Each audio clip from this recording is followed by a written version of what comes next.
మీకు ఈ వీడియో నచ్చితే వీడియో క్లిక్ చేసి ఛానల్ని సబ్స్క్రైబ్ చేసుకోండి. ఫోన్ మాట్లాడుకుంటూ చాలా హడావిడిగా బూచి ఇక వెళ్తూ ఉంటాడు. అప్పుడే కిచెన్లో ఉన్న దాత్రి ఇక పూచిని గమనిస్తుంది. అన్నయ్య ఏంటి హడావిడిగా ఫోన్ మాట్లాడుకుంటూ గార్డెన్లోకి ఎందుకు వెళ్తున్నాడు అని అనుకుంటుంది.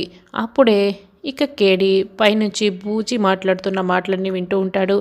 బూచి ఆ అమ్మాయితో, నీకు దండం పెడతాను, నన్ను వదిలేసాయి, నీకు ఇవ్వటానికి నా దగ్గర డబ్బులు లేవు, నీకు దండం పెడతానని వేడుకుంటున్నాను కదా, నన్ను వదిలేస్తావా లేదా అని అడుగుతూ ఉంటాడు.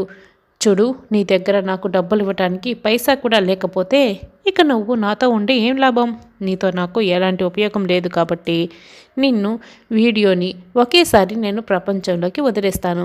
అలా చేయకూడదు అంటే 50 lakhs తీసుకొని అర్జెంటుగా నా దగ్గరికి బయలుదేరి వచ్చేయాలి, లేకపోతే వీడియో నువ్వు రెండు కూడా బట్టబయలైపోతారు అని ఆ అమ్మాయి ఇక బెదిరిస్తూ ఉంటే, ప్లీజ్ అలా చేయకు, నేను ఖచ్చితంగా తీసుకొస్తాను అని బూచి ఫోన్ కట్ చేసి, అన్నయ్య ఖచ్చితంగా ఏదో తప్పు చేస్తున్నాడు అనిపిస్తోంది అని కేదార్ దాత్రి అనుకుంటుంటారు.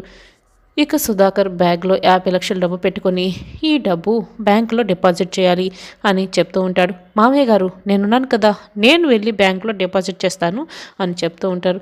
జాగ్రత్త బొచ్చి, 50 లక్షలు జాగ్రత్త అని సుధాకర్ అయితే ఇక జాగ్రత్తలు చెప్తాడు. నేనున్నాను కదా, నేను చూసుకుంటాను మామయ్య, నేను ఆ మాత్రం డిపాజిట్ చేయలేనా ఏంటి అని బొచ్చి 50 లక్షల డబ్బులు బ్యాగును తీసుకుని వెళ్తూ ఉంటాడు. అన్నయ్య ఖచ్చితంగా ఆ డబ్బులు బ్యాంకులో అయితే డిపాజిట్ చేస్తాడని అనిపించడం లేదు, ఖచ్చితంగా ఎక్కడికో తీసుకెళ్తున్నాడు, ఇందాక ఫోన్ మాట్లాడాడు, అక్కడికే తీసుకెళ్తున్నట్లున్నాడు అని కేదార్తో దాత్రి చెప్తూ ఉంటుంది. అప్పుడే బూచి నేరుగా ఆ అమ్మాయి దగ్గరికి వెళ్తాడు. 50 లక్షల డబ్బుల్ని ఇస్తూ ఉంటాడు.